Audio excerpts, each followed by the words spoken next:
corazón de terror fue culpable de mi ilusión. Has llamado por mi atención, me he rendido bajo tus hechizos.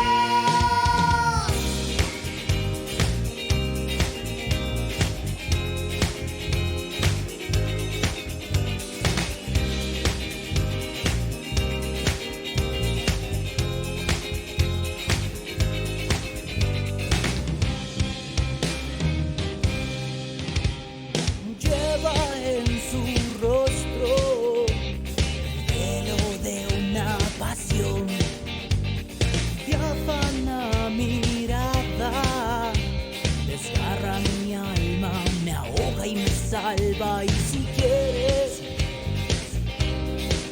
solo si quieres, y si quieres, podría causar un tifón.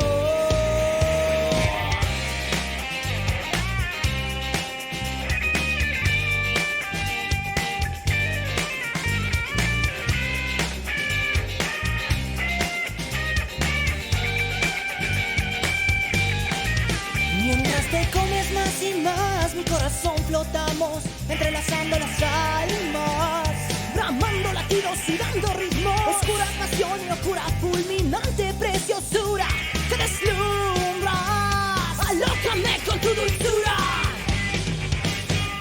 Dulce corazón de terror fue culpable de mi ilusión.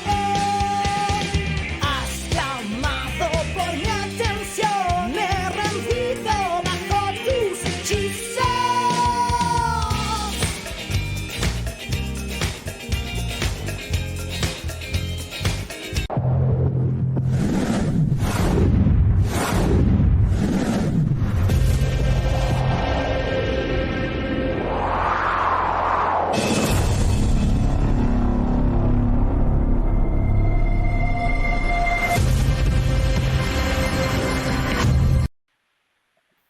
¿Cómo están? Muy buenas noches, bienvenidos. Soy Ronald Fernández y esto es Diálogo Abierto.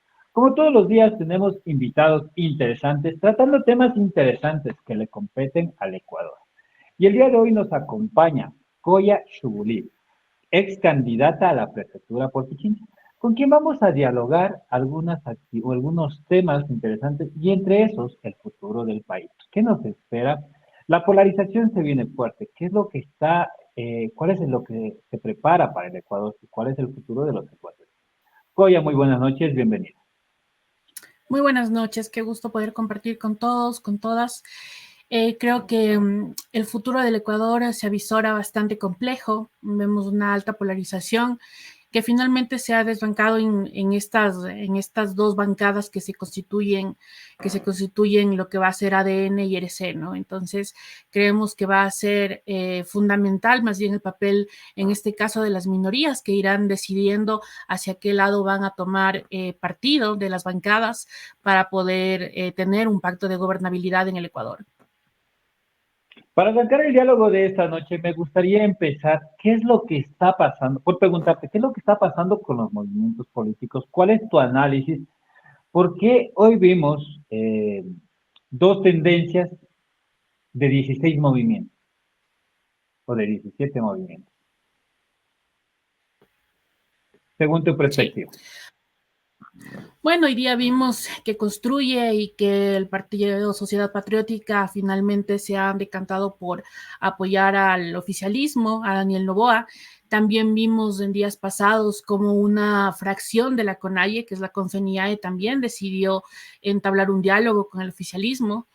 Entonces vemos que, bueno, sí, en general, en cambio, el discurso de Isa ha sido muy claro de que no va a hablar con el oficialismo y de que va a decantar, en cambio, por Luisa González de RC. Entonces, vemos que sí, que se está partiendo los votos de todos los lados y que las posiciones están comenzando ya a tomar cada vez más luz, porque se acerca cada vez más el tiempo, y creo que también porque hay negociaciones como siempre, y Y lo han dicho, por ejemplo, en este caso, José Sánchez de la Confeniae, que va a haber un diálogo relacionado, por ejemplo, al plan que ellos tienen para la Amazonía y que va a hacer varias de las peticiones que se harán al mandatario Daniel Noboa para justamente poderle dar este voto, ¿no? Este voto que ha decidido la Confeniae darle finalmente a Daniel Noboa. Entonces, hay agendas atrás de todos los partidos, hay agendas, hay puestos, hay todo lo que se está actualmente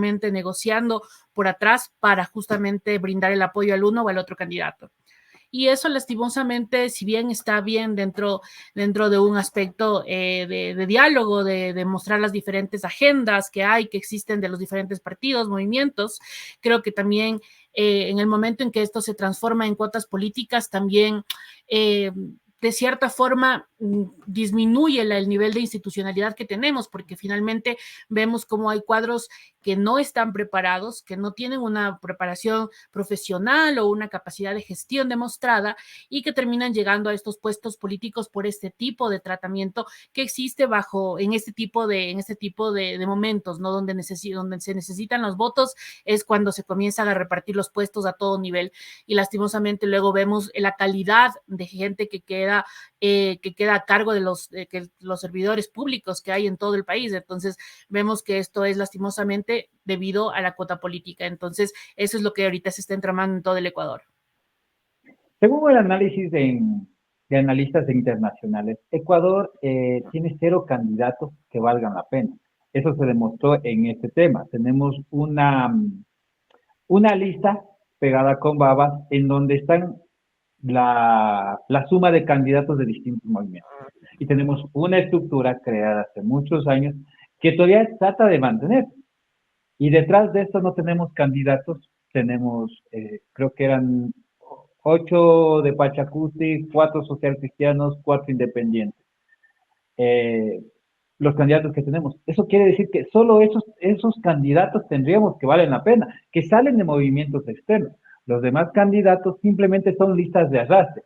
Quiere decir que no existen candidatos según el análisis o que no existen buenos movimientos no existen candidatos que hagan campañas o no existen buenos movimientos para participar con los candidatos. ¿Qué es lo que se ve detrás de esto? Justamente estaba haciendo un análisis candidato a candidato que va a llegar a la Asamblea Nacional y lastimosamente vemos que hay candidatos muy jóvenes los cuales va a ser su primer empleo en la Asamblea Nacional, que tienen absolutamente 0 experiencia a cualquier nivel y que sí, si bien nosotros apoyamos de que exista que hayan candidatos jóvenes, que se apoye, también vemos que hayan candidatos que tengan algún nivel de experiencia en cualquier lado, desde el lado comunitario, desde el lado de sus proyectos sociales, desde el lado de la gestión al servicio público, pero no tienen absolutamente nada de experiencia y han llegado así. Entonces, ¿esto qué nos muestra? Que básicamente lo que se está buscando es levantamanos. Se está buscando no personas que propongan ni que sepan acerca de política pública, muy seguramente ninguno de ellos ha leído el COTAT, entonces es como que realmente llegan candidatos que no están preparados para nada, simplemente que hubieran sido cualquier personaje público quienes hubieran estado ahí, tanto en la lista de la RC como en la lista de ADN, que hubieran llegado finalmente a la asamblea, ¿no? Pero ¿por qué no llegaron otros movimientos? O sea, la pregunta es, ¿por qué otros movimientos con buenos candidatos no llegaron? Falta de campaña, falta de presupuesto, falta de estrategia. ¿Qué es lo que faltó? ¿Por qué estos candidatos no llegaron?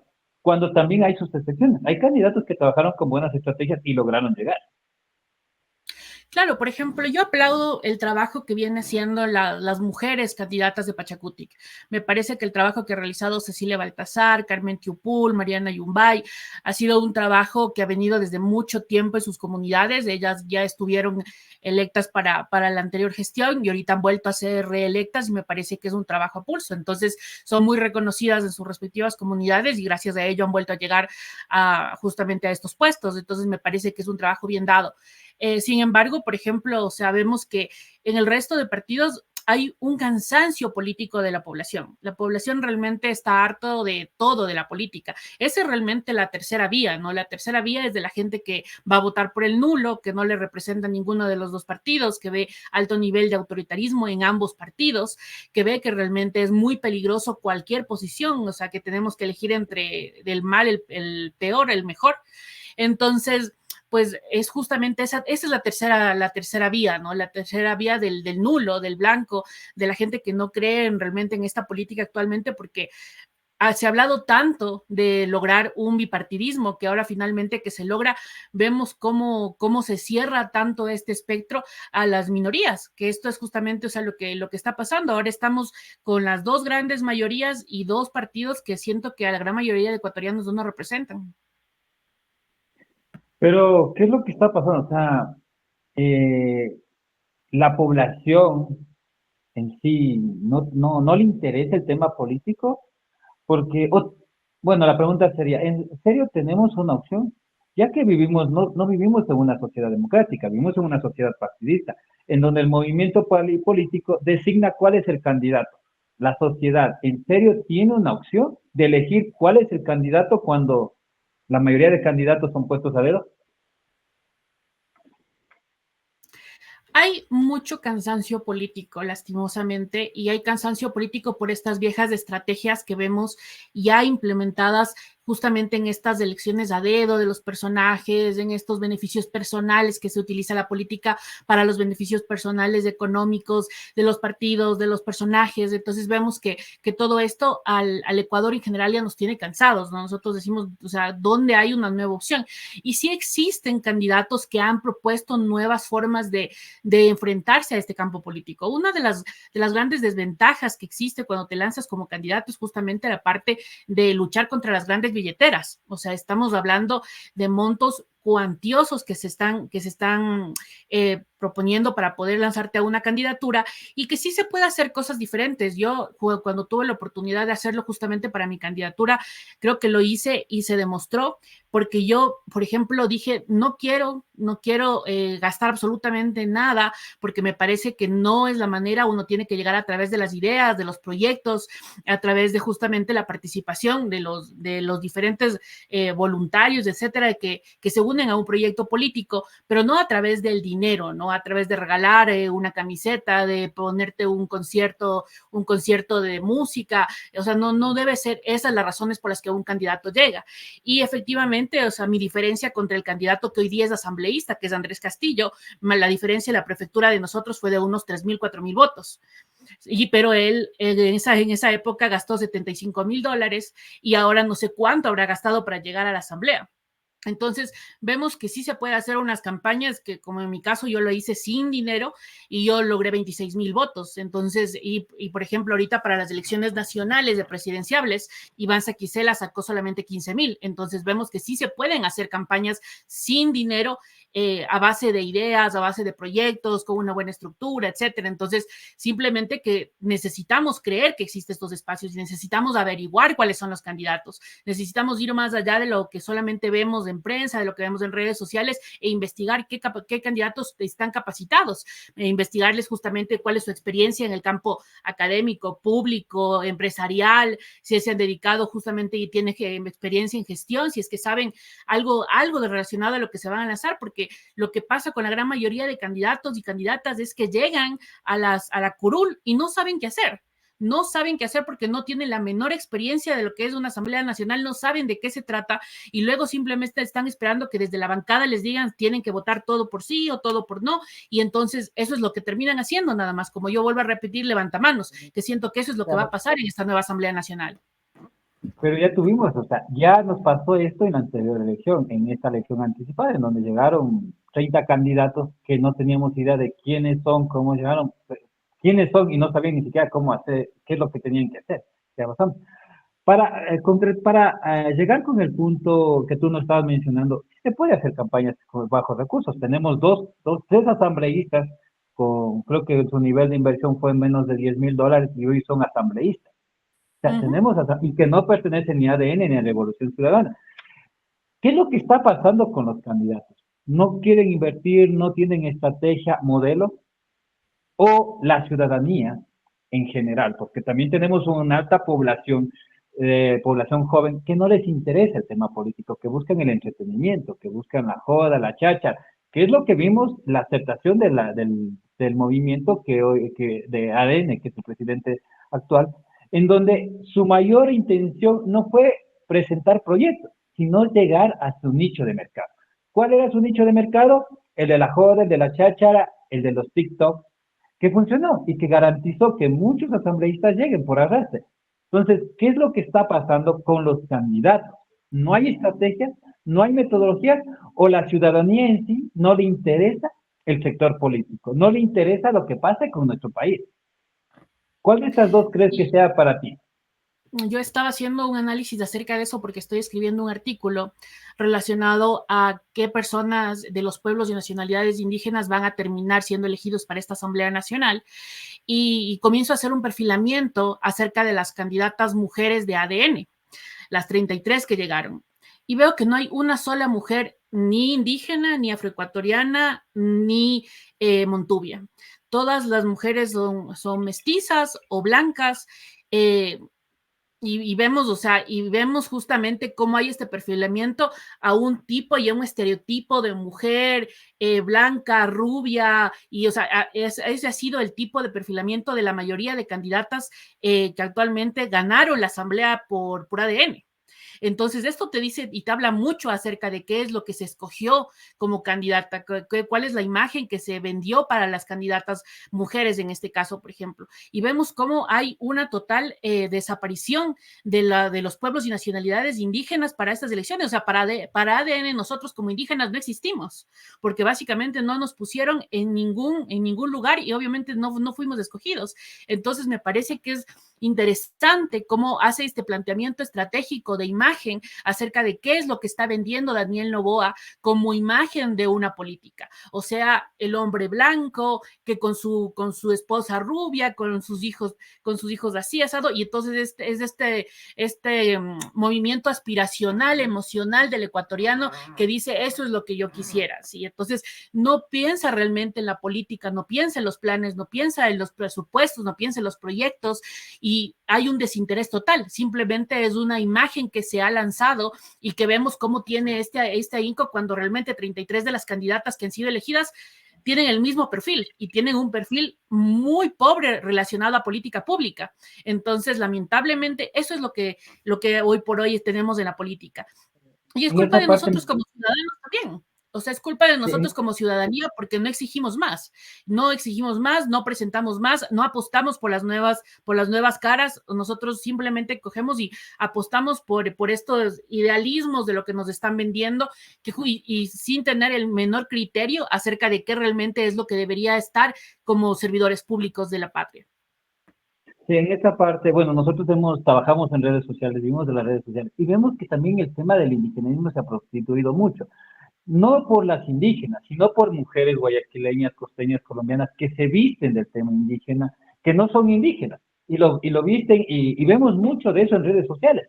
Al nicho de mercado en el que se ofertaron los dos movimientos, que fue el populismo, llegar a la mayor población, la gente está cansada de verles a las mujeres que se disfracen de indígenas, y no vemos indígenas de veras, vemos mujeres disfrazadas y generando cualquier tipo de cháchara. Para muchos sectores, las indígenas ya están siendo una burla porque no son contenido de influencia.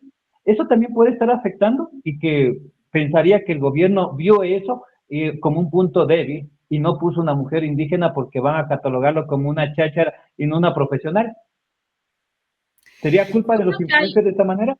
Yo creo que hay excelentes candidatas mujeres indígenas, por eso los había mencionado que se encuentran justamente en Pachacutic, pero no solamente en Pachacutic hay mujeres indígenas de muchas tendencias políticas distintas y que realmente son, o sea, y son claves para por ejemplo, también está Dina Farinango, que también ganó un curul para la asamblea, que ella, o sea, es de otro partido político, entonces sí hay candidatas indígenas o sea, que han sido muy buenas. Lamentablemente vemos como el racismo estructural es súper fuerte contra las mujeres y, o sea, vemos que hasta ahora no llegamos a una paridad, o sea, con las candidatas actualmente en la asamblea que se va a conformar ahora, no tenemos una paridad en cuanto a las mujeres, la representación de las mujeres, pero es aún más cruel con las mujeres indígenas, las mujeres afroecuatorianas y las mujeres montubias, y mucho más específicamente especialmente con las afroecuatorianas. Lo que pasó en el censo del 2022, esta desaparición de casi 4,1% de la población afroecuatoriana que tiene que negarse a sí mismo ser afro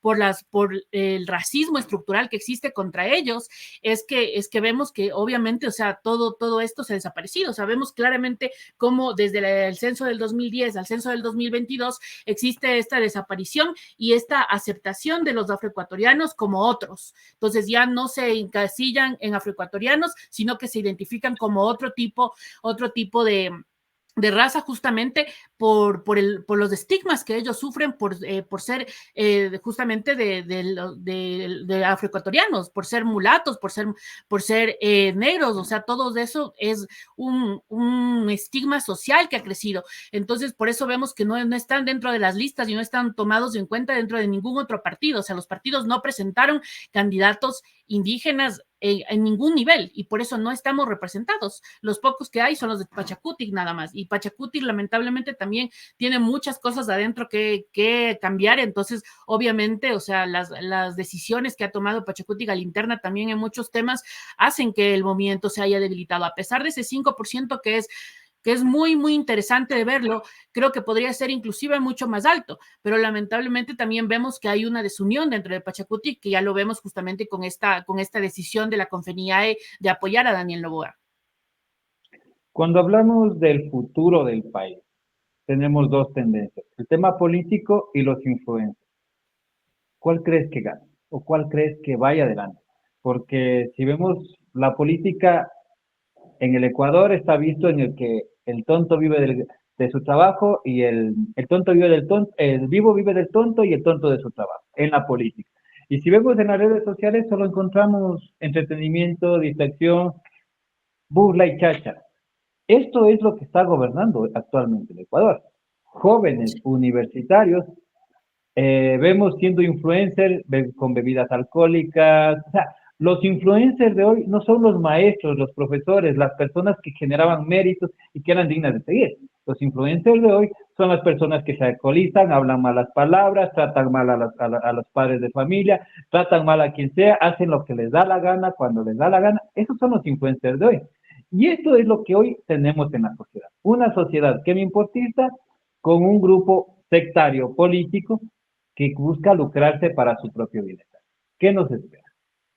Tal cual, yo igual analizaba y veía cómo de los asambleístas que ahorita actualmente están llegando, hay justamente personas que son influencers, que son reinas de belleza, lo que ya teníamos hace un tiempo, ¿no? Esto de poner al personaje público por ponerlo, aunque no tenga ninguna experiencia previa, ¿no? O aunque haya demostrado, por ejemplo, como en el caso de Sale Fritzsche, que haya demostrado su incapacidad, tal cual que justamente, o sea, varias organizaciones de la sociedad civil lanzaron un comunicado pidiendo que por favor se la saque del Ministerio del Ambiente, y sin embargo se la vuelve y se la ubica como asambleísta nacional. Entonces vemos cómo claramente, incluso a pesar de tener la desaprobación del propio medio en el que ella debería trabajar, vemos cómo no es solamente eso, sino que se la vuelve a poner y se la pone ahora como asambleísta a una persona que claramente no tiene méritos para poder realizar esta labor. Entonces, lastimosamente vemos cómo los influencers justamente dependen, o sea, se ha vuelto una profesión de rédito aquí en el país. Hay varios estudios que muestran justamente cómo ahora los jóvenes, más del 50% de los jóvenes quieren ser influencers. Antes querían tener una profesión, ser abogados, ser médicos, justamente dedicarse a algo en sus vidas, y ahora todos ven que el dinero fácil está por medio de los influencers, que hay influencers muy buenos, hay influencers académicos, hay influencers científicos, está muy bien, pero lo que pasa, el problema de esto es justamente cuando nosotros mezclamos de esto a una posición política, cuando metemos a estas personas, por ejemplo, que no tienen experiencia, que son solamente personas que no tienen experiencia en el campo político, ¿no? Que se dedican justamente a la parte de la farándula, que se dedican a la parte de la televisión, a otro tipo al entretenimiento en todo caso, y que estas personas, como es el caso, por ejemplo, de las hermanas Jaramillo, que se les pone justamente como asambleístas del país. Entonces ahí vemos que eso es una burla, básicamente, y que lo que quiere Noboa es buscarse a personas que sean manejables, que sean fácilmente manejables, que no piensen y no tengan propuestas propias. En la mayoría de casos, como sociedad, se está buscando en el campo de la mujer, como mujer, ¿Se está buscando a la figura bonita, al de las curvas, al del rostro bonito, o se está buscando a la persona, los electores? Los electores están buscando esto, a la persona que tiene el conocimiento o a la que tiene mejores curvas.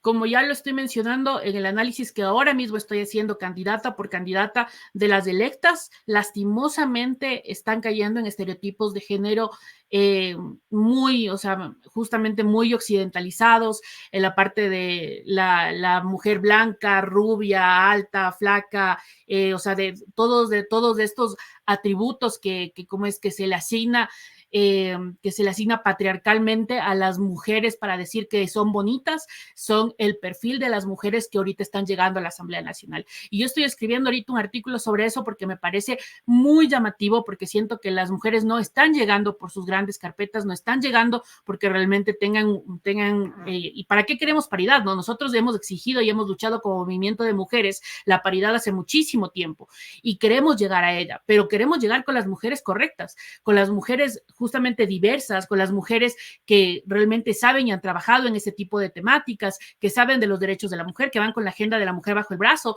pero no, lastimosamente no es solamente llegar a la paridad por llegar, ¿no? Y poner a cualquier mujer. Ahora vemos que, o sea, la idea es poner a cualquier mujer justamente que llame la atención del electorado con un estereotipo típico de cómo es de una mujer que se le podría considerar guapa, y vemos justamente cómo son atacadas las otras mujeres. La violencia política en el país es súper fuerte en ese tema. Justamente varios estudios de varias organizaciones que han hecho como Tandem, como Corporación Participación Ciudadana, que han hecho estudios acerca de los insultos que se les da a las mujeres que justamente no se les considera estereotípicamente bellas, justamente es esto, que están mal vestidas, que están feas, que están gordas, que están, o sea, todo acerca relacionados a su aspecto físico.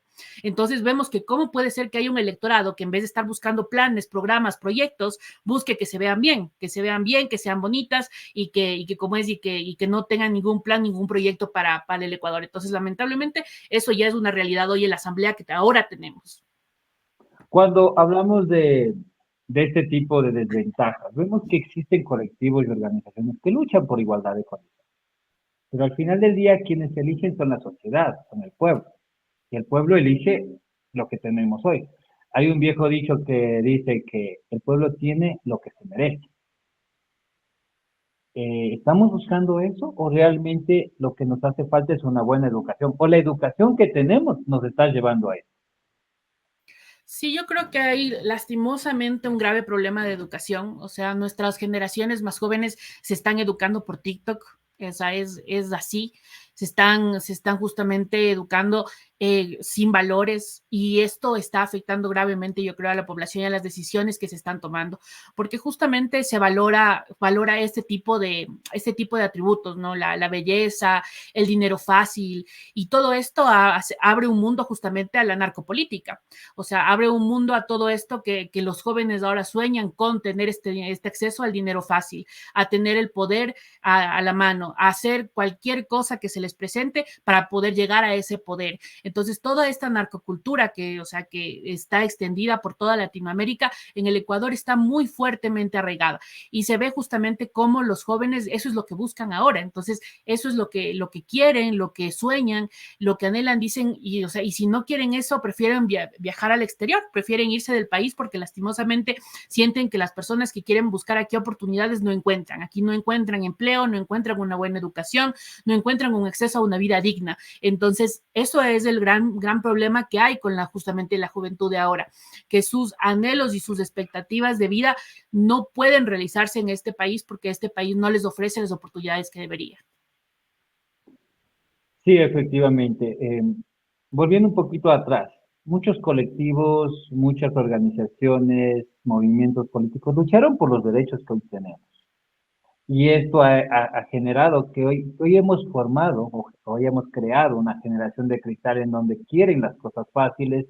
El otro día escuchaba muchos estudiantes de una universidad prestigiosa en el Ecuador que no tenían idea de cómo hacer proyectos, y ya eran graduados, se habían graduado de la universidad, pero andaban con una tesis entre ellos y con eso no sabían cómo adquirir proyectos con sostenibilidad, no tenían idea de qué era la sostenibilidad en el tiempo. Entonces vemos que los derechos que tanto se lucharon, tenemos una sociedad que cada vez está más incapacitada.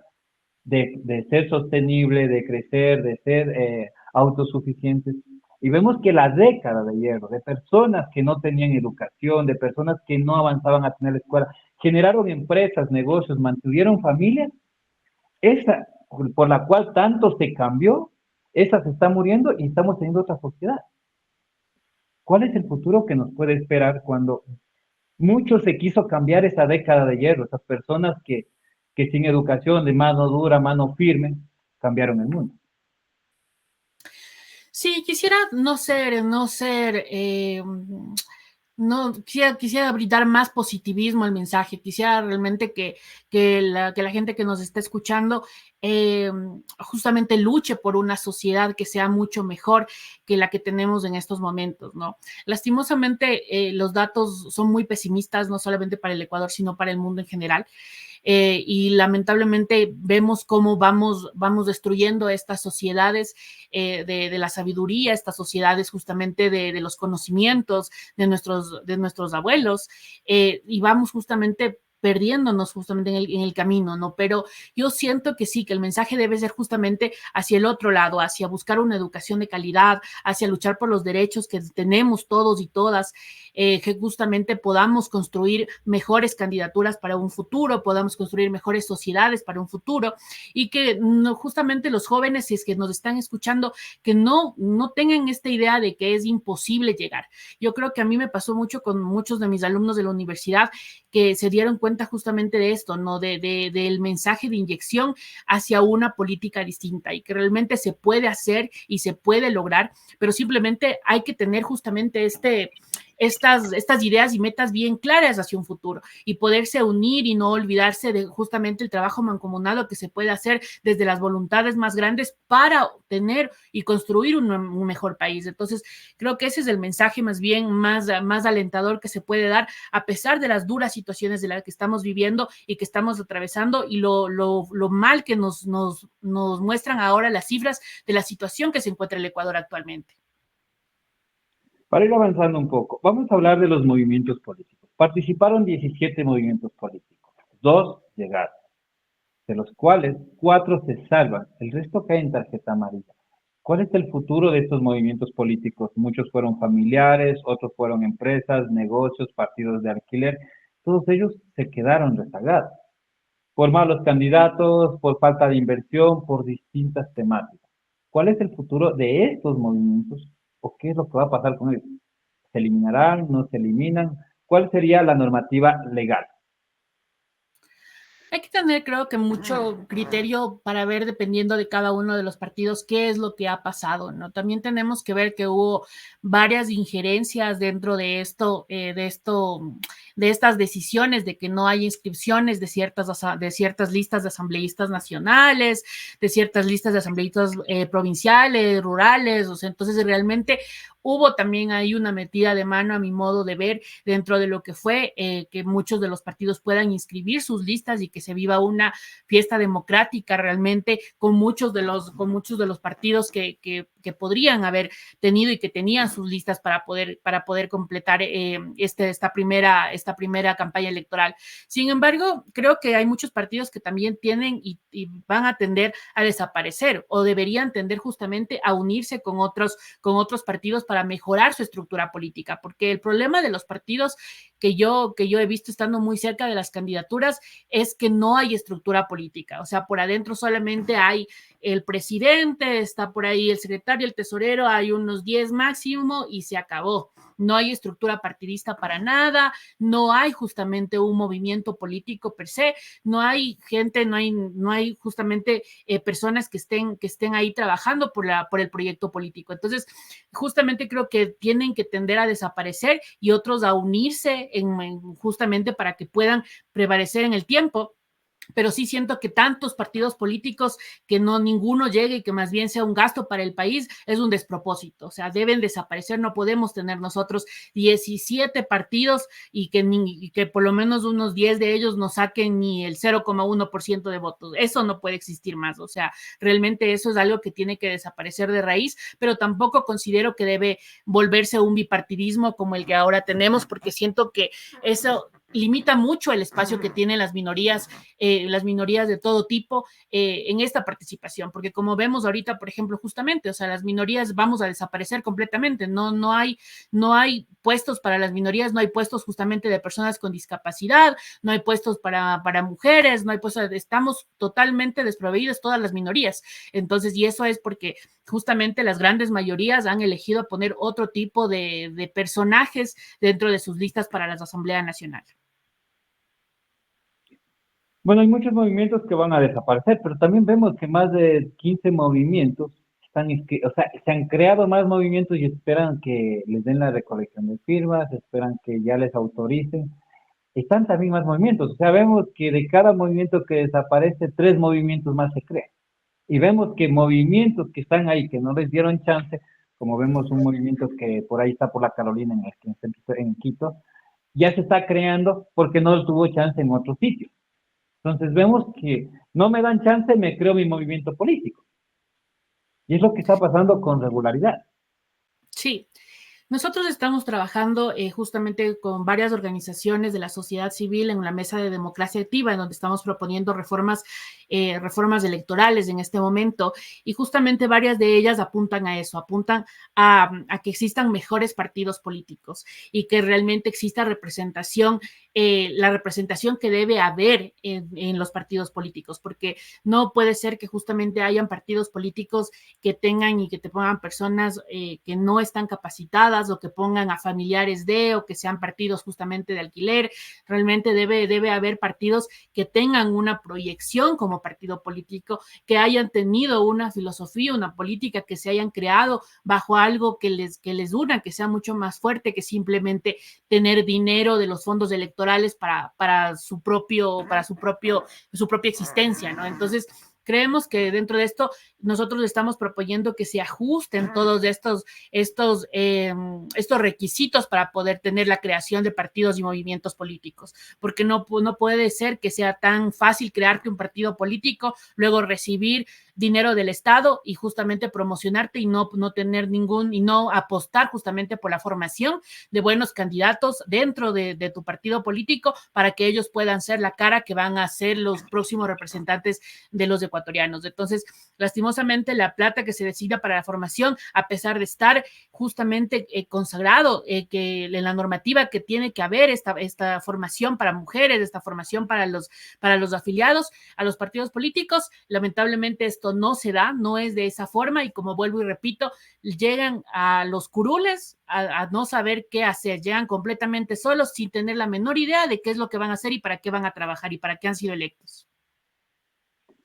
Sí, este es un tema que deberíamos analizarlo más a fondo. ¿Por qué crear un movimiento político? Hay muchos movimientos políticos que se crearon simplemente con el afán de cortar votos. Muchos candidatos se lanzaron simplemente por cortar votos, sabían que no iban a llegar. Pero es un tema de estrategia, crear varios movimientos para ir segmentando al movimiento y garantizar que su movimiento llegue. Entonces, son métodos y metodologías que se vienen utilizando no de hoy, sino desde hace muchos años atrás. Y no solamente en América, sino en Europa y en Asia. Para ir avanzando, tu postura acerca del campo Sacha y la nueva concesión. Claro, a ver, yo creo que eso es un tema muy fuerte. Creo que realmente nos han visto a la cara. O sea, para mí, lo que dice Inés Manzano referido a que la joya de la corona está oxidada, me parece que realmente no tiene nada que ver con la realidad. Eso lo han hablado muchos de los ex trabajadores de Petroecuador. El campo Sacha ha mejorado estos últimos años y ha dado muchos mejores réditos económicos de estos últimos años. No es verdad que no tenga tecnología de punta, tiene tecnología de punta. El campo Sacha justamente, de hecho, es inaudito que justamente lo que se está promocionando es que nos van a dar $1.500 millones como prima, y que eso va a ser dividido en 20 años, que eso más o menos nos da como $85 millones. Y en sí, ya solamente Petroecuador nos daba $185 millones. Entonces, o sea, las cifras no nos dan. Las cifras simplemente no nos dan.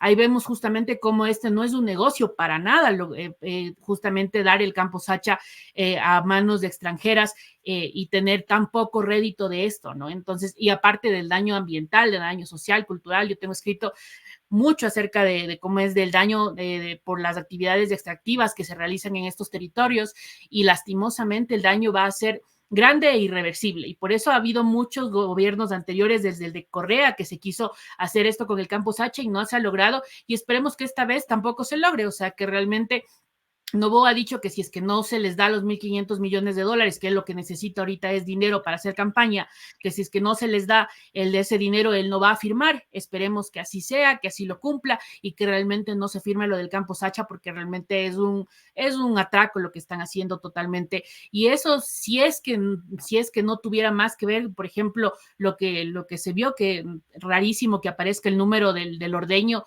justamente en el mismo, con la misma numeración que tiene esta adjudicación del Campo Sacha. Entonces, eso nos parece justamente rarísimo. Ya salió a decir Daniel Noboa que no tiene nada que ver su familia, pero me parece extraño que esto haya pasado. En todo caso, tendrán que dar las explicaciones del caso, porque me parece que si aparte de todo justamente aprovechan un feriado de carnaval para concesionar el Campo Sacha, y justamente lo hacen con muchas cosas que no sabemos, con muchas cosas que están quedando muy poco claras, con muchas cosas que están quedando bajo en sombra y que no entendemos de lo que está pasando, con cifras que no concuerdan, con cifras que realmente nos están dejando en blanco totalmente. Entonces creemos que necesitamos una transparencia justamente del oficialismo, para que nos diga cómo mismo está haciendo esto con el Campo Sacha, y que nos explique por qué un negocio que realmente no funciona, y que ya han dicho un montón de analistas que no está funcionando y que no es un negocio para el Ecuador, se lo que está queriendo concesionar con tanta vehemencia para allá, cuando Petroecuador lo podría hacer tranquilamente.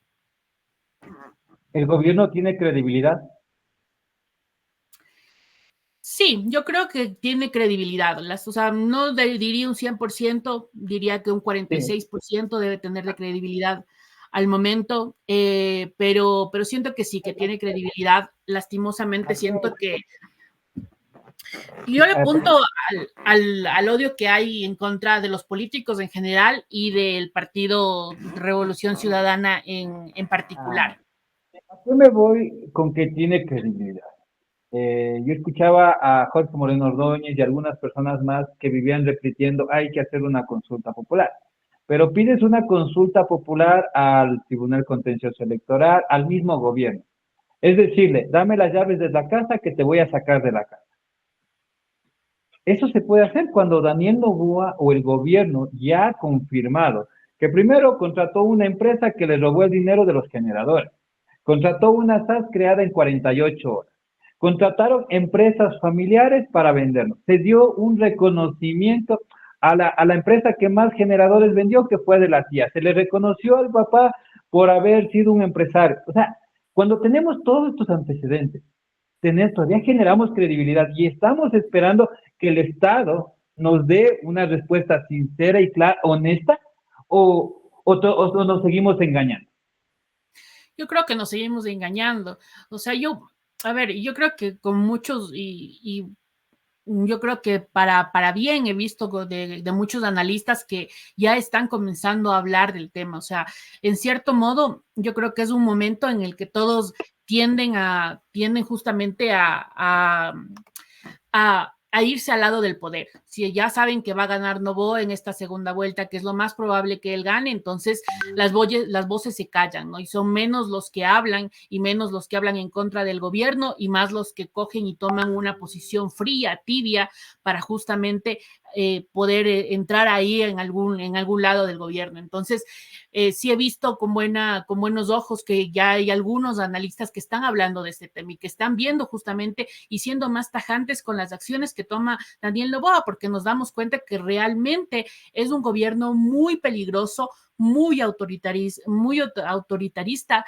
y que realmente ha cometido graves problemas a todo nivel, y que no nos estamos dando cuenta o no queremos darnos cuenta porque pensamos y tenemos un miedo de que peor va a ser cómo vamos a terminar con Rafael Correa, que puede ser que sí, ojo, porque, o sea, es cierto también que a la revolución ciudadana no le ha ido bien tampoco, o sea, no le ha ido bien. Vemos también los grandes ejemplos de los otros países que sí tuvieron este modelo y vimos que tampoco les fue bien. Entonces, no podríamos decir que es un ejemplo Venezuela y que así de queremos llegar a ser. Sí, o sea, todos lo tenemos claro, pero eso no lo hace mejor, no lo hace más bueno al gobierno actual. El gobierno actual es desastroso y tiene grandes problemas y tiene grandes explicaciones que dar y ha manejado muchísimo a beneficio propio para enriquecerse a ellos, a sus familias y a sus aliados. Entonces está manteniendo todo a través de eso. No vemos cómo hace repartición de puestos, pero casi semanalmente cambia de gobernadores, como cambiar o sea, cambia todos los días de puestos a nuevas personas y a nuevas personas para poder cumplirle esa cuota política a todos. Y lastimosamente hay muy poca gente que sale a decir esto, que es lo que está pasando, porque la gente de la Revolución Ciudadana que sale a decir esto no tienen credibilidad tampoco. Entonces, los que quedan son justamente los que estamos de la mitad, los que nos damos cuenta y somos mucho más críticos con ambos movimientos y nos damos cuenta del terrible problema que nos está trayendo Noboa y cómo solamente el único beneficio que tiene es para su familia. Pero esto la gente no lo está viendo, no lo está escuchando y lastimosamente siento que eso va a hacer que en esta segunda vuelta vuelva a ganar Noboa. Bueno, las cartas están tiradas, Noboa va a ganar, pero para la mayoría de ecuatorianos nos encontramos en un camino en donde tenemos a un delincuente con pistola y al otro con puñal. ¿Cuál nos hace menos daño? Esa sería la pregunta para todos. ¿Cuál nos hace menos daño? Bueno, para ir cerrando el programa, te agradezco, Coya, por habernos acompañado. Muy interesante esta conversación. Me gustaría seguir conversando acerca de más temas y los temas transformativos que se podrían utilizar para cambiar la mentalidad de la sociedad. Lastimosamente tenemos una sociedad acomplejada, que no le interesa crecer, sino le interesa vivir. O sea, nos enseñaron a que tienen que vivir del bono solidario, nos enseñaron a ser mantenidos, nos enseñaron a que no tenemos que preocuparnos porque el Estado es el único que tiene que preocuparse. Y esto generó la sociedad que hoy tenemos. Una gente, personas que quieren vivir del entretenimiento y no de su trabajo. Mensaje a la ciudadanía y palabras de despedida. Bueno, alertarles realmente sobre la situación que está pasando el país. Creo que no nos estamos dando cuenta y no nos estamos dando el tiempo para ver lo peligroso que es que demos tanto poder a un gobierno que está demostrando que no tiene la capacidad de gestión que necesita. Entonces, creo que ya lo ha demostrado, este año ha servido para que nos demos cuenta que esto está pasando. Y si es que lo dejamos llegar así tan libremente y no ponemos justamente las cartas sobre la mesa y no podemos justamente esto desde la sociedad civil, de la oposición, de poder reclamar justamente por la situación en la que estamos pasando, creo que si es que nos callamos va a ser mucho peor. Yo avisoro que realmente vienen tiempos difíciles y quisiera que realmente la ciudadanía se junte y que lo que es la organización de la sociedad civil sean mucho más fuertes y mucho más tajantes en lo que se le está pidiendo a Daniel Noboa, porque la posición del país de ahorita es muy difícil y va a enfrentar momentos mucho más complicados. Y a la ciudadanía en general que se despierten, porque realmente si no se despiertan, esto puede llevar a unos resultados desastrosos a futuro. Nos estamos jugando el país y creo que realmente eso es algo que todos tenemos que tomar en cuenta. Muchas gracias por acompañarnos. Soy Ronald Fernández y esto fue Diálogo Abierto. El día de hoy nos acompañó la ex candidata a la prefectura por Pichincha, Coya Chubut. Nos vemos la próxima semana. Un excelente día. Muchas gracias.